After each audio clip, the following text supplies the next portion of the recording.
반갑습니다. 행복TV 권소희입니다. 오늘 여러분들과 함께 나눌 주제는 단백질입니다. 여러분, 우리 몸에서 가장 많은 70%의 물을 제외하고 나머지 부분 중에서 15%에서 18% 실제로 우리 몸에 물을 제외한 절반 이상의 부분들이 단백질이 차지하고 있다는 사실 알고 계십니까? 그래서 가장 중요한 단백질에 대해서 여러분들과 함께 이야기해 볼까 합니다. 자, 첫 번째 기능은 뭐니 해도 구성의 역할입니다. 우리 머리부터 발끝까지 눈썹 하나, 머리카락 하나하나 모든 부분에 단백질이 차지하거든요. 자, 그럼 이 머리카락에서 첫 번째 장기, 피부 이런 곳을 한번 얘기해 볼까요? 자, 이 코부터 항문까지 점막의 모든 조직, 심장의 모든 조직에 단백질이 원료가 됩니다. 자, 그러면은 이 조직들이 이렇게 단단한 단백질로 연결되어 있으면 너무너무 좋겠지만 성분이 약하다든지 단백질의 성질이 나쁘다면 이렇게 흐물흐물하고 느슨해지겠죠. 그러면 쉽게 말해서 조직이 헌다, 염증이 생긴다라고 표현할 수 있습니다. 그래서 단백질이 부족하신 분들, 단백질의 상태가 좋지 않은 분들은 어떤 일이 벌어질까요? 비염, 아토피, 천식, 폐렴 같은 질환이 쉽게 일어날 수 있겠죠. 그래서 그런 부분들에 대한 생각을 하신다면 단백질이 중요한 역할 다시 알 수 있겠죠. 자, 그리고 장기와 더불어서 근육을 한번 보겠습니다. 우리 근육 하면은 뭐 이두박근, 삼두박근 이런 것만 생각하시죠. 복근. 근데 그만큼 중요한 근육은요, 심장 근육, 간에 있는 부분들, 장기에 있는, 대장에 있는, 폐에 있는 근육들입니다. 자, 그럼 이런 근육들이 풍부한 성분을 가지고 탄탄한 힘을 가지고 있다면 실제로 폐활량이 좋다든지 심장의 펌핑력이 굉장히 좋겠죠. 그런데 이 단백질이 부족해서 근육량이 부족하신 분들은 심장이 한 번 짤 때 굉장히 약하게 짜겠죠. 근육이 튼튼한 사람은 빡빡 짜주겠죠. 그러면은 심장으로부터 발끝까지 혈액이 쫙 하고 나가는 거예요. 그런데 그렇지 못한 분들은 굉장히 힘이 없겠죠. 그래서 자주 펌핑을 해줘야만 몸이 돌아가기 때문에 그런 분들을 위해서는 근육이 튼튼하게 단백질을 풍부하게 넣어주는 것이 굉장히 중요한 성분이고 근육에서 아주 중요한 역할을 하는 게 단백질입니다. 그래서 실제로 기초대사량이라고 표현을 합니다. 눈을 감고 있어도 잠을 자도 숨만 쉬어도 에너지가 소모되는 기초대사량이 많은 사람들은 어떨까요? 그럼 근육이 풍부한 사람은 이 기초대사량이 높아서 조금만 먹거나 많이 먹어라 상관없이 살이 빠지는 체질이 됩니다. 그런데 심장이 약하고 폐가 약하신 분들은 기초대사량이 굉장히 낮습니다. 그래서 내가 아무리 조금 먹어도 쓰는 에너지가 적기 때문에 잉여 에너지가 많아서 살이 찌는 체질이 되겠죠. 두 번째 기능은 호르몬 기능입니다. 우리 성호르몬, 성장호르몬, 갑상선 호르몬 모든 호르몬의 원료입니다. 자, 그런데 이 호르몬의 원료가 부족하면 어떻게 될까요? 실제로 성장이 멈추고 성 발달이 떨어지는 상황들이 벌어지겠죠. 갑상선의 기능이 떨어지겠죠. 그럼 이런 호르몬들은 하는 역할을 명령을 보내는 신호 채널입니다. 자, 그런데 예를 들어서 성장 호르몬이 부족하면 어떻게 되겠어요? 애들의 성장이 발달이 떨어지겠죠. 그래서 실제로 우리 밖에 있는 외부에 있는 성장 호르몬 주사를 맞는다든지 여성들은 성호르몬 주사를 맞는다는 이런 일들이 벌어지죠. 그런데 이런 것들이 결국에는 억지로 신호 체계를 보내서 몸을 돌리는 부분이기 때문에 이런 화학적인 호르몬 제제들은 부작용이 따릅니다. 성장 호르몬이라든지 성호르몬이라든지. 그래서 여러분들 그런 부분들 잘 생각하셔서 실제로 호르몬의 원료인 단백질을 넣어주는 게 가장 현명한 방법일 거라고 생각합니다. 세 번째 기능은 체액의 구성입니다. 우리 실제로 우리 몸에서 모든 피부 안에도 물을 차지하고 있거든요. 자, 그런데 단백질이 부족할 경우에는 혈관 안에 특히 단백질이 부족할 거에는 그 경우의 성분들이 물이 어디로 혈관으로 가서 혈액이 원활하게 순환돼야 되는데 이것들이 세포로 가요. 체세포로. 그래서 실제로 부종이 일어나거든요. 그렇다면 이런 분들을 위해서 어떻게 해주면 좋을까요? 혈액 안에 알부민 주사를 넣어서 단백질 수치를 올려주면은 우리 몸에 있는 물들이 오히려 혈관을 통해서 소변으로 배출되는 채널이 발동됩니다. 자, 그렇다면 우리 화상 환자들 한번 보겠습니다. 단백질을 굉장히 극도로 많이 필요로 하는 분들이 있죠. 임산부들, 극도로 단백질을 필요로 하시는 분들이 이 혈관 안에 단백질이 부족해질 때, 왜냐하면 필요하니까 부족해질 때 부종이 쉽게 일어나요. 임신 중독증이라든지 화상 환자들이 정말 문페이스, 커다란 달덩이 같은 얼굴을 가지게 되거든요. 그런데 이런 분들한테 혈관 안에 알부민 주사를 넣어줬을 때 부종이 싹 없어지기 그런 상황들이 만들어지거든요. 그래서 우리는 평상시에도 단백질을 단백질을 충분히 먹어주셔서 체액의 구성의 밸런스를 맞춰주는 것이 가장 중요한 부분이 아닐까 생각합니다. 네 번째 기능은 뭐니 해도 면역입니다. 요즘 코로나 시대에 떠오르는 핫 이슈가 면역 아니겠습니까? 자, 그런데 이 면역이란 부분은 우리가 대표적으로 생각하는 게 면역하면 백혈구 생각나시죠? 백혈구, 뭐 인터페론 이런 부분들인데 실제로 백혈구, 인터페론, T임파구의 모든 원료는 단백질입니다. 자, 그런데 백혈구는 우리 세균이 들어왔을 때 이렇게 잡아먹는 작동을 합니다. 그래서 백혈구가 단백질이 많으면 힘 좋은 백혈구가 가서 이것들을 잘 포식해서 먹겠죠.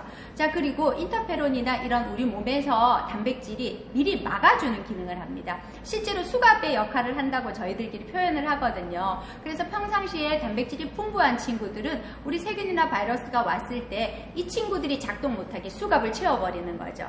번식 못하게. 그러면 실제로 백혈구가 조금만 나가도 충분히 방어해내는 기전이 마련되는데 단백질이 부족한 친구들은 얘들은 수갑을 채우지 못해요. 그럼 얘네들이 막 번식을 하면 많은 백혈구를 요구하고 많은 면역을 원하는 거죠. 그래서 실제로 평상시에 단백질을 충분히 드셔주는 게 제일 근본적인 면역의 첫 관문을 작동하시지 않을까라는 생각을 해봅니다. 어떤 단백질을 먹으면 좋을지 궁금하시죠? 그래서 여러분들 궁금증을 해결해 드리겠습니다. 자, 단백질은 첫 번째 필수 단백질, 불필수 단백질이 있습니다.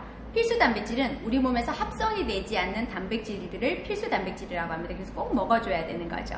불필수 단백질은 우리 몸에서 합성이 되기 때문에 꼭 먹지 않아도 된다라고 생각하지만 실제로 요즘의 분들은 이 불필수 단백질도 필요한 부분입니다. 왜냐하면 에너지 대사가 많고 스트레스가 많기 때문에 이 친구들이 그런 역할들을 해주거든요. 그래서 이 두 가지가 다 완벽하게 있으면 좋겠지만 특히 필수 단백질 9가지가 다 갖춰진, 예를 들어서 여러분들 들어보셨나요? 히스티딘이라든지 아니면 트립토판이라든지 이런 단백질 많이 들어보셨죠? 이런 친구들이 바로 9가지가 충분히 있는 것들을 완전 단백질이라고 합니다. 그런데 이 완전 단백질이 대표적인 게 우유와 계란이에요. 그래서 과거에는 우유와 계란만 충분히 먹어도 좋았는데 요즘에는 이 우유, 계란이 어떻게 됩니까? 닭사료, 이렇게 우리 옥수수 사료를 먹여서 키우다 보니까 이 친구들의 혈관 안에 오메가3가 아닌 오메가6가 많아서 실제로 우유나 계란을 많이 먹어서 염증 체질이 될 수 있습니다. 자, 그리고 또 하나의 문제점은 실제로 이 친구들이 가둬서 키우죠. 그래서 염증이 생기면 안 되니까 항생제를 굉장히 많이 투여하고요. 그리고 빨리빨리 출산을 해서 빨리빨리 얻어내기 위해서 성장 촉진제가 투여가 돼서 또 문제가 되기도 합니다. 물론 모든 계란과 모든 우유가 그렇다는 건 아닙니다.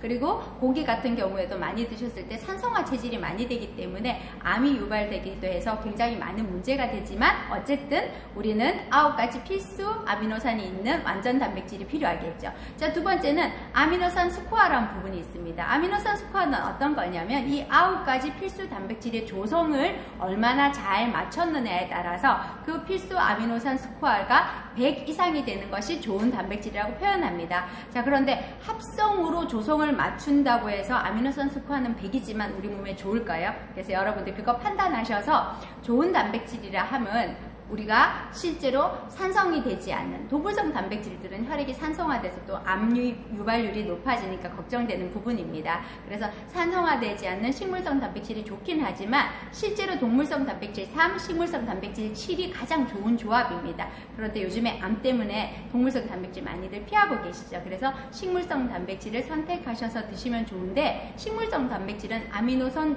조성이 그 9가지 필수 아미노산이 다 갖춰지지 않고 아미노산 스코어가 좀 낮습니다. 그래서 제가 추천드리는 식물성 단백질 뉴트리파이토 프로틴 같은 경우에는 식물성이라서 암에 대한 걱정을 덜어주지만 아미노산 스코어가 낮은 부분이 바로 조성이 낮은 부분을 해결하는 게 대두 단백질과 함께 밀과 완두를 넣어서 완벽한 식물성 아미노산 스코어가 100인 단백질을 맞춰놨다는 거. 그래서 참 너무 감사하다는 생각이 듭니다. 그래서 여러분들 그런 걸로 또 챙겨 드시면 좋겠죠. 그리고 이걸 얼마나 먹어야 되는지 너무 궁금하시죠? 자, 우리 실제로 단백질이 우리 몸에서 너무 필요하지만 몇 끼니마다 먹지는 못하죠. 그런데 이 단백질은 사람 킬로그램당 0.8g 정도가 필요하답니다. 그럼 여성분들 60kg 정도 되시죠? 그런 분들은 계란 흰자로 한 10개 이상을 드셔주셔야 돼요. 근데 이게 너무 버겁잖아요. 거기다가 내가 운동을 하거나 나는 날씬해졌으면 좋겠어. 그래서 단백질 양을 좀 늘리고 싶다면은 실제로 킬로그램당 1.2에서 1.5g 정도 필요하답니다. 그럼 얼마나 먹어야 되냐면요. 60kg의 여성분들이 계란을 한 15개 정도는 드셔줘야 되는 거죠. 그래서 우리가 이런 부분들을 뭐 많이 드시면 좋긴 하겠지만 이 단백질은 끼니마다 소화할 수 있는 양이 정해져 있어요. 그래서 한 끼니당 한 번 먹을 때 한 20g 정도밖에 소화가 되지 않기 때문에 그 많은 양을 다 먹어내지 못합니다. 그래서 어떻게 드셔야 된다고요? 끼니를 나눠서 아침, 점심, 저녁을 나눠서 드시든지 또 더 많은 양을 먹어야 될 때는 아침, 점심, 저녁 또 중간에 한 3시쯤 간식으로 먹어주시면 굉장히 좋겠죠. 그런데 그렇게 드시기 쉽지 않으실 거예요. 그래서 쉐이커로 보강해 주시면 너무 좋을 것 같다는 생각이 듭니다. 실제로 매 끼니마다 고기 먹을 수는 없잖아요. 그래서 그렇게 드시면 굉장히 좋을 것 같고, 우리 몸에 단백질은 너무 중요한 역할을 합니다. 아까 말씀드렸던 모든 부분들이 있습니다. 그런데 이런 부분들을 충분히 채우지 않는다면 요번 현대인들이 오는 모든 질병이 결국엔 세포가 약해져서 일어나는 질병입니다. 그러면 세포가 튼튼해지려면 단백질은 너무 필요한 부분이겠죠. 여러분들 단백질 충분히 드셔서 우리 몸이 건강하고 탄탄하고